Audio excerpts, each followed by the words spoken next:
Vamos abrir agora a palavra de Deus na primeira epístola de São João,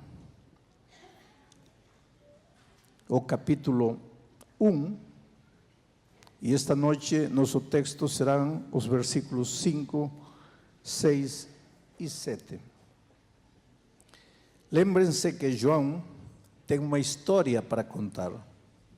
Lembrem-se que João era um homem difícil e um caráter difícil, um temperamento horrível. Eu já falei, para que fosse chamado do filho do trovão. Imaginem como era o temperamento de João. Era um rapaz que se metia em problemas constantemente. Ai daquele que fechasse ele na estrada, ele ficava uma fera. Naqueles tempos não havia carro, não havia estrada. Mas ele ficava fera quando lhe faziam qualquer coisa, como hoje nós ficamos.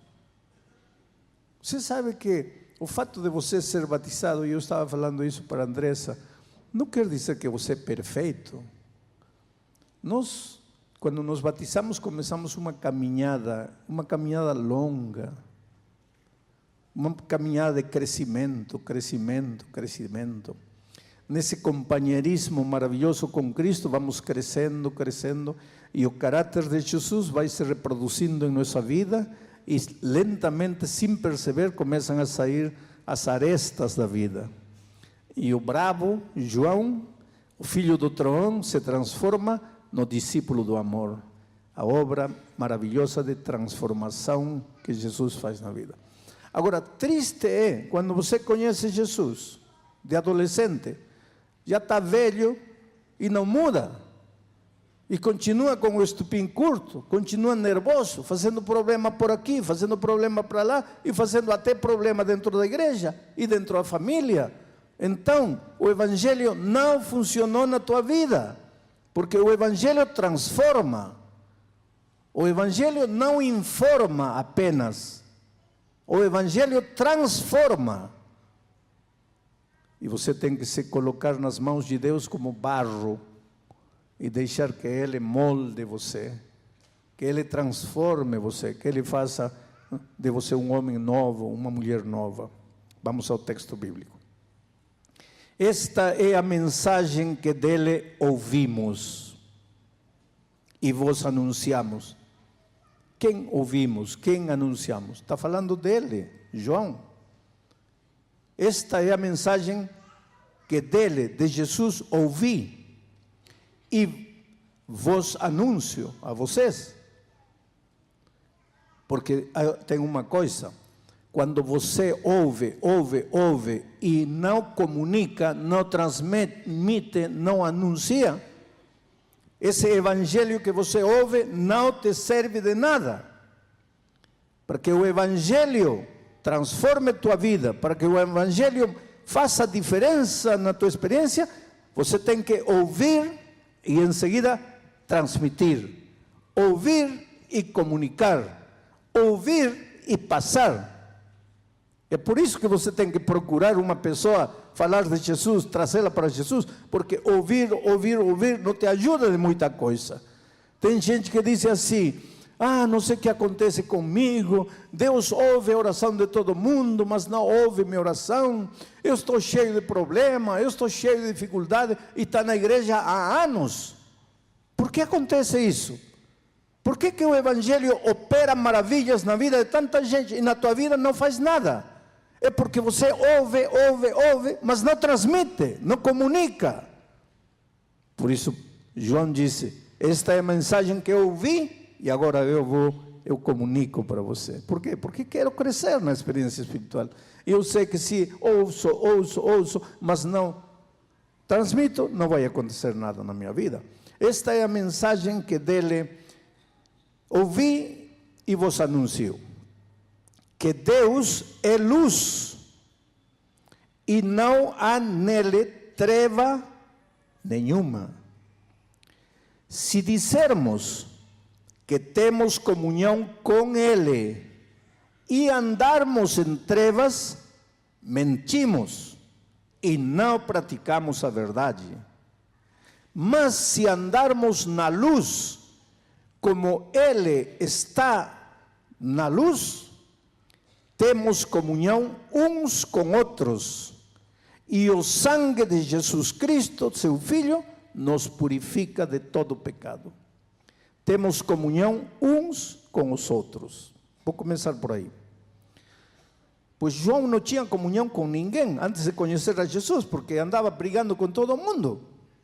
E ontem eu disse à noite que a vida pode ser dividida um círculo assim pela metade. Metade do êxito na vida, em todas as áreas da vida, metade vai depender de seu preparo, de seu conhecimento, de seu domínio das coisas que você mexe, de seu profissionalismo, vamos dizer assim.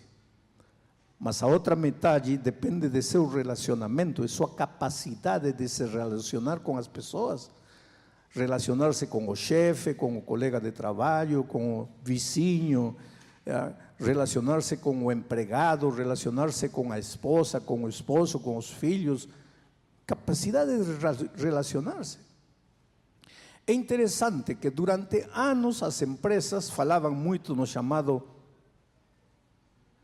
QI, consciente, ou como chamam em português? A capacidade intelectual de uma pessoa. QI, eu acho. QI. Então, porque o que se valorizava era a inteligência, a capacidade, o profissionalismo, o saber, o dominar. Esse é o bom empregado. Mas de um tempo para aqui, as empresas já não andam procurando QI. Agora as empresas andam procurando uma coisa que se chama IE, inteligência emocional. E que é isso? Isso é relacionamento. Então hoje tem professores desta matéria de liderança que cobram 15 mil reais por uma hora de palestra e as pessoas pagam para assistir. E então aí eles aprendem que se você quer ter êxito na vida, tem que ser humilde, tem que ser sensato, tem que cumprimentar a todo mundo, tem que isto, tem aquilo, tem que amar, tem que perdoar, tem que... Agora, quando você chega na realidade, não consegue, porque sua cabeça conhece os conceitos, porém seu coração, seu temperamento, sua personalidade, sua maneira de ser, a fera que habita em você, não te deixa, não te domina. Um homem me perguntou um dia: pastor, eu não me entendo a mim mesmo, porque eu amo minha esposa, eu amo meus filhos, eu daria vida por eles. Agora, o que eu não entendo é como, se eu amo minha esposa, amo meus filhos, eu trato mal eles, eu machuco eles, eu bato neles, eu abro feridas emocionais neles. Eu daria vida por eles se alguém tentar fazer isso. E eu amo, e porque amando-os, faço o que faço. Aí está o problema. É que nós todos, desde que nascemos, trazemos um tigre dentro. Um tigre que aparece. E esse tigre só pode ser domado e anulado pela graça maravilhosa de Jesus, pelo poder do Evangelho. E aqui está a realidade do Evangelho. O Evangelho não é teoria, não é informação, não é saber a doutrina de cor, os versos para provar o que você acredita. Não, não, não. O Evangelho é tua vida transformada. Tua vida transformada. Esse poder que vem do Evangelho, eu não tenho como te explicar com palavras. Você vai ter que viver essa experiência para entender de que estou te falando. E João conhecia isso, porque o filho do trovão chegou a tornar-se discípulo do amor pelo poder do Evangelho. Agora João disse: eu quero contar para vocês o que aconteceu. Você tem que ter em conta uma coisa: Deus é luz. Com Deus as coisas são claras, tudo é transparente. Ele é a verdade, Ele é a luz. E quando tudo está iluminado, você se mexe, você mesmo que o púlpito é meio invisível, assim, eu vejo, eu evito, eu vou, porque está tudo iluminado. Mas se vai a luz e entram as trevas, fazemos o quê? Aí não sabemos para onde ir, aí não sabemos o que fazer. E quando está tudo em trevas, o que fazemos? Você bate aqui, cai, se machuca, cai, e aqui está uma criancinha, machuca a criança, e aqui está a esposa, você machuca a esposa, e como não vê nada, pisa aqui, é uma tragédia a vida nas trevas. Viver em trevas é viver em pecado.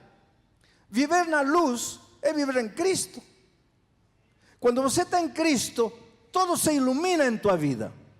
Você sabe em quem confiar, em quem não confiar, porque está tudo iluminado. Você sabe qual é o caminho certo, você sabe que decisão tomar, você sabe que carreira fazer, você sabe que coisa comprar, você sabe para onde ir, porque está tudo iluminado. Jesus ilumina a tua vida, Ele te orienta, Ele te mostra o caminho. E apesar das dificuldades que você vai encontrar nesta vida, porque, querido, dificuldades não vão a faltar até o dia da volta de Cristo, você vai viver vitoriosamente. E é o que está acontecendo com Andressa, que acaba de se batizar.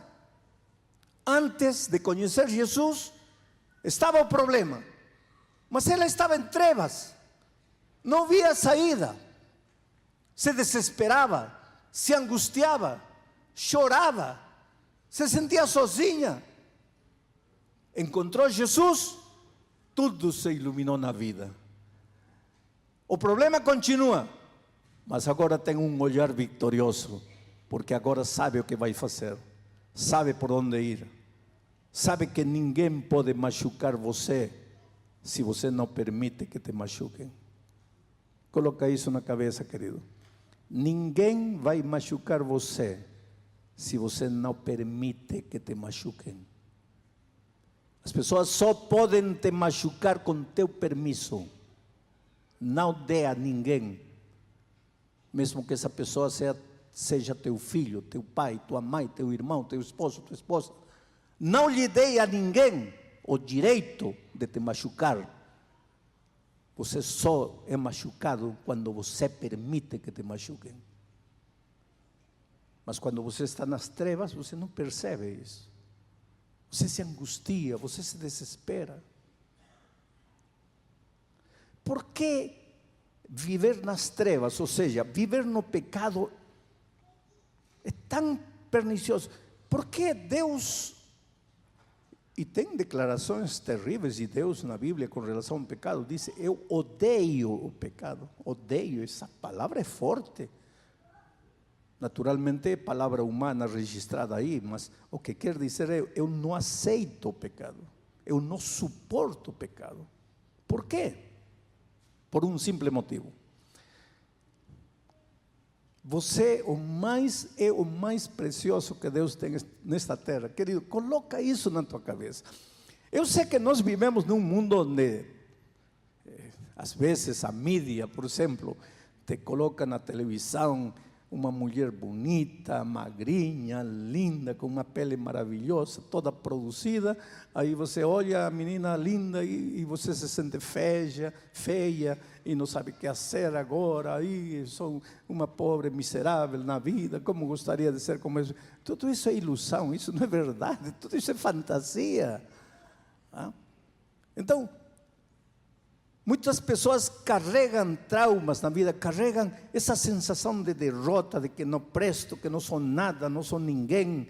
E para remate a vida é dura, se fecha uma porta para você, se fecha outra porta para você. Alguém diz uma palavra sem querer, te machuca, te faz sentir de menos. Você caminha pela vida ferido. Mas aí você pensa que Deus também tem o mesmo conceito que os seres humanos têm de você aqui, mas isso não é verdade. Você é precioso para Deus, Deus te ama, Deus não te vê nem sequer como você se vê, Deus não te vê como você é, Deus te vê. Você pode ser pedra bruta, Mas não te vê, Deus não te vê pedra bruta, Deus te vê como o diamante precioso que dorme dentro de você. Agora, se você entregar sua vida nas mãos de Deus, Ele vai trabalhar com você, Ele vai tomar você e vai ir lapidando, lapidando, burilando, burilando, e um dia vai ser você o que ninguém imaginou que chegasse a ser. Aprende a crer, a acreditar no amor de Deus por você. Aceita o amor de Deus, deixe-se amar pelo Senhor Jesus. Então você é o mais precioso. Por que Deus não aceita o pecado? Porque o pecado te destrói. E você é o mais precioso que Deus tem. Como Deus gostaria de te cuidar, de te proteger, mas o pecado te destrói. Deus rejeita o pecado, não aceita o pecado, porque o pecado te destrói. Se o pecado te fizesse feliz, Deus não teria nada contra o pecado. Mas o pecado te torna infeliz, destrói tua vida, destrói teus sonhos, te engana, te cheia de ilusões, te seduz, te faz acreditar que te vai ir bem. Você entra nas trevas sem perceber, e quando quer sair já não pode, não encontra porta, não encontra saída, não encontra janela, está perdido, está confundido, caminha para um lado, bate, caminha para o outro lado, cai e se desespera, e meu Deus, o que acontece? Para que vim ao mundo? O que estou fazendo aqui? Agora Deus te chama para a luz e te diz: vem, filho. E de repente, quando entra você na luz, aí você percebe que você estava se afogando num copo de água. Você já ouviu essa expressão, afogar-se num copo de água? Oh, querido, afogue-se na lagoa, afogue-se no mar, afogue-se no rio, afogue-se na piscina, se você quiser, afogue-se na tina, mas num copo de água. Só que quando você está nas trevas, você toca um pouquinho de água e pensa que está no mar, porque está tudo escuro, porque você não enxerga, você sente um pouquinho de água e já se desespera. Quando você entra na luz, de repente vê que um pouquinho de água não passa de pouquinho de água, e você ri, e você diz: mas como estava desesperado? É porque você estava nas trevas, e agora está na luz. E agora Deus chama você e diz: filho, sai da luz, vem aqui, entregue-me sua vida. Vamos continuar lendo o texto. Esta é a mensagem que dele ouvimos e vos anunciamos, que Deus é luz e não há nele treva nenhuma. Agora, este verso 6 precisa ser analisado. Diz assim: se você diz que tem comunhão com Deus, mas está andando nas trevas, você está mentindo, não está praticando a verdade. E por que diz isto, João? Porque tem muita gente que diz que conheci o Evangelho, vivo em comunhão com Deus, mas anda em trevas, está no mundo das trevas. Então você está mentindo, não é verdade. Um cristão, ele vai saber tomar decisões, ele vai saber enxergar o caminho, porque está na luz. Quando você quebra a cabeça, porque às vezes nós somos teimosos. Eu acho que já contei para você essa história, vou contar de novo. Um dia eu estava pregando numa cidade lá do Nordeste, Natal, e uma menina de 16 anos, linda, bonita. Todas as meninas de 16 anos são lindas, não? Mesmo sendo feias, são lindas, porque tem a beleza da juventude, pele bonita, olhos bonitos, cabelo, a beleza da juventude. Aliás, todas as etapas da vida têm sua beleza, não? Todas as etapas. Você pode ter 70 anos, tem a beleza de 70 anos. Não queira ter a beleza de 15 anos, porque aí vai se meter em problemas. Corta por aqui, estica por aqui. Não, não, não. Assuma e seja feliz na beleza da sua idade. Porque você não vai ter a beleza de 20 anos. A beleza é 20 anos e 20 anos. Esta menina, pois era 16 anos, a beleza de 16 anos. E chega e diz: pastor, me dê um conselho. O que foi? Esta tarde estava comprando sapatos no shopping e meu namorado me bateu. Como bateu? Sim, me deu um par de tapas. Mas por quê? Porque eu estava comprando sapatos e escolhi um sapato e disse: vou comprar este. E ele disse: não vai levar esse. Não, mas eu gostei. Sim, mas eu não gostei. Não, mas o sapato é para mim, o dinheiro é meu, eu vou comprar. Compra para ver. Vai me fazer o quê? Compra para ver. Eu comprei e ele me bateu. Em pleno shopping. Um tapa para aqui e para não esquecer outro mais. Pastor, que devo fazer com este namorado? O que você aconselharia? Pois eu aconselhei a mesma coisa. Para que você vem me consultar o que vou fazer? Já teria que ter colocado ponto final aí na hora. Pastor, mas eu não consigo. Por que não consigo? Porque eu amo ele. Aí eu penso, às vezes, por que as pessoas pedem conselho se não vão ouvir o conselho que a gente dá? Eu acho que as pessoas pedem conselho para ver se o pastor aconselha o que eles querem fazer. Eu amo ele, não consigo. Falei: filha, então casa. Casa aí, fica noiva, casa. Agora prepare-se. Prepare-se para uma surra todos os dias. De manhã, meio-dia, à noite. Aí ela olha para mim: ai, que mau é o senhor. Eu não entendo. O mau sou eu, o que bate é o namorado. Mas tudo bem, passou. Passaram como 20 anos, sabe? O Luiz, meu neto, estava pequenino. Minha esposa, eu e o Luiz estávamos aí em Natal, na praia. E lógico, sábado fomos para a igreja. E na porta vem uma velhinha toda acabada, cabelo branco, amarrotada aí, com uns guricinhos assim, de adolescentinhos para pequeno. Pastor, o senhor se lembra de mim? Não, minha irmã. Claro que se lembra. Não me lembro, irmã. Oh, pastor, o senhor é um profeta. Profeta? Que profetizei? O senhor não se lembra de mim? Não, irmã. Quando o senhor estava pregando há muitos anos aqui, eu vim pedir conselho porque meu namorado me bateu no shopping. Claro que desse incidente eu nunca esqueci. Só que a menina que me procurou é uma menina linda de 16 anos. Agora eu estava com uma velhinha.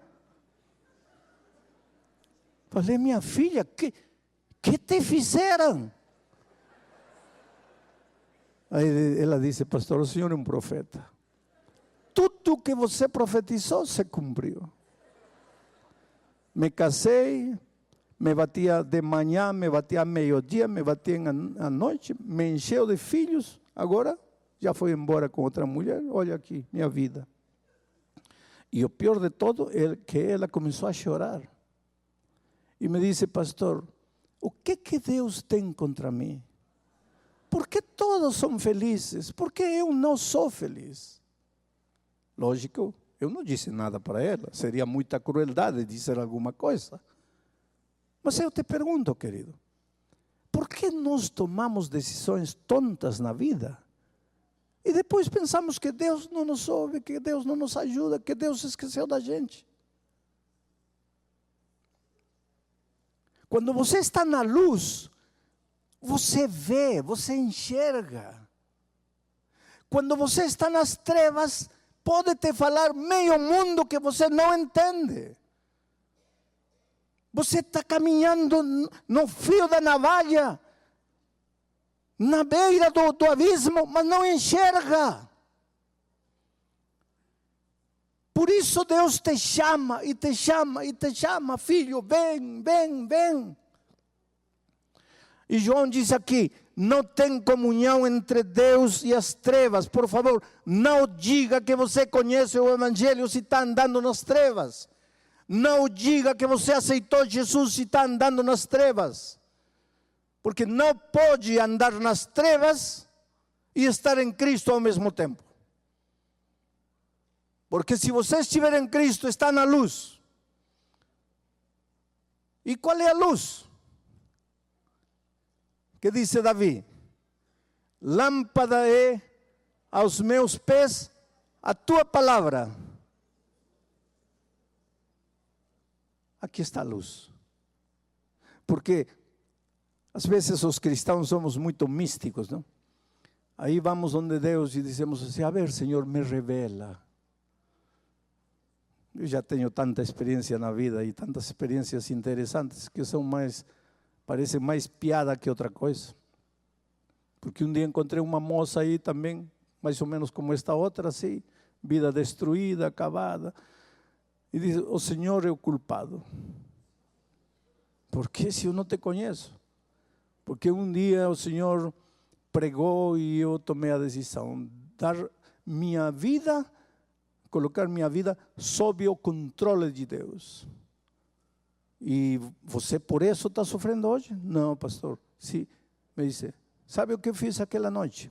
Eu tinha 2 pretendentes. Um cristão, bom menino, lindas qualidades. O único problema era que era feinho. O outro, um galão, um pão. Só que ateu, maconheiro, não queria nada com Deus, não queria nada. E eu não sabia o que fazer. Minha cabeça me dizia: este é o esposo perfeito. E meu coração dizia: este. Aí o Senhor pregou. Aí eu disse: Deus, eu te entrego tudo, decide por mim. Vou dormir esta noite e amanhã me levanto. E o primeiro dos 2 que aparecer vestindo camisa verde, eu saberei que tu estás mandando esse para mim. Adivinhem quem apareceu com camisa verde bendita no dia seguinte? O maconheiro, ateu. E casou-se. E hoje é infeliz. Esse que é o nosso problema. Às vezes nós somos místicos. Mas para que você quer camisa verde, camisa vermelha? De onde você tira isso? Se a palavra de Deus te diz: não se case com alguém que enxerga a vida diferente de você, por que você insiste em fazer isso? Por que você não procura alguém que enxergue a vida como você a enxerga? Com a mesma esperança, com o mesmo Cristo, com o mesmo Evangelho. Por que você procura alguém que não é da fé? Ah, mas está fazendo discriminação? Não. Deus não é Deus de discriminação. Deus ama todos os seres humanos. O que Deus quer é que você seja feliz. E querido, vivendo com uma pessoa com a mesma maneira de enxergar a vida que você, por mais amor que há, já é um caminho da vida toda que está cheio de pedir perdão, perdoar, aceitar, renunciar, se sacrificar, ceder. Como será com uma vida que não... Você crê em Deus, o outro não crê. Você crê na Bíblia, outro se ri da Bíblia. Você quer vir à igreja, outro não quer saber nada. Você cuida do seu corpo evitando álcool, outro a geladeira cheia de cerveja. Você cuida seus pulmões evitando o cigarro, o outro fumando no quarto. Como é que vai ser feliz? E onde está a discriminação? Não tem discriminação. Procure alguém que enxerga a vida como você. Mas nos metemos em problemas e depois sofremos. Mas que diz aqui Deus? Mesmo que você se tenha metido em problemas, o sangue de Jesus Cristo, seu Filho, nos purifica de todo pecado. ¿Qué quiere decir eso? Nos tira das trevas e nos leva de volta para a luz. Que palavras posso usar para convencer você de que Deus tem um plano para a sua vida? Outro dia eu encontrei, e eu acho que já contei isso para vocês, uma menina de uns 22 anos, vida destruída completamente. E ela me dizia: pastor, que plano Deus tem para a minha vida? O Senhor diz que Deus me ama. Como é que Deus me ama? Quando eu tinha 3 anos de idade, meus pais morreram num acidente de trânsito. Minha avó me recolheu para me criar. Quando eu tinha 9, 10 anos, minha avó morreu e fiquei sozinha no mundo. Aí uma vizinha da avó me recolheu. Nem tanto para me cuidar, mas para ficar com a casa da minha avó. Quando eu tinha 12 anos, o marido dessa vizinha entrou uma noite no meu quarto e me violou. Aí eu fugi de casa, 12 anos. Comecei a caminhar pela rua. Fui violada uma vez, fui violada outra vez, fui violada outra vez. Comecei a me prostituir. Para suportar a vida de prostituição, aprendi a beber, a me drogar. É a única maneira de resistir essa vida. Olhe para mim, pastor. Tenho 22 anos, mas olhe para mim. Estou destruída, acabada. Agora vem o Senhor e me diz que Deus me ama e que Deus tem um plano para a minha vida. Como quer que acredite nisso? Eu sei, querido. Eu sei que às vezes a vida bate, sabe? E bate feio. Eu sei que às vezes você fica sem saber onde pisar porque o chão todo treme. Quem sabe neste momento você está machucado em seu coração? Quem sabe neste momento você literalmente não sabe o que fazer? E agora vem a voz de Deus e diz: filho, vem. Vem para a luz. Aí você vai ver que talvez você está se afogando num copo de água.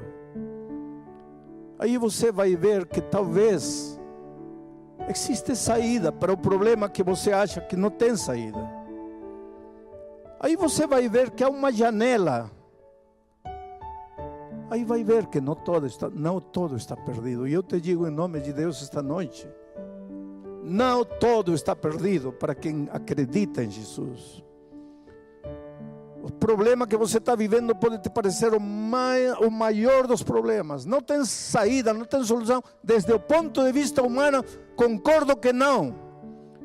Mas Deus está por cima do ser humano, por cima de nossos cálculos, por cima de nossa lógica. Deus é Deus. Dá-lhe a Deus o direito de ser teu Deus. Apodera-te de suas promessas. Vem a Jesus, entrega-lhe teu coração. Deixa que Jesus faça por ti o que você não consegue fazer sozinho. Eu vou fazer um convite, e este convite não é para os membros batizados da igreja, porque um dia vocês já se levantaram e já foram à frente. Este convite é para você.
Amém.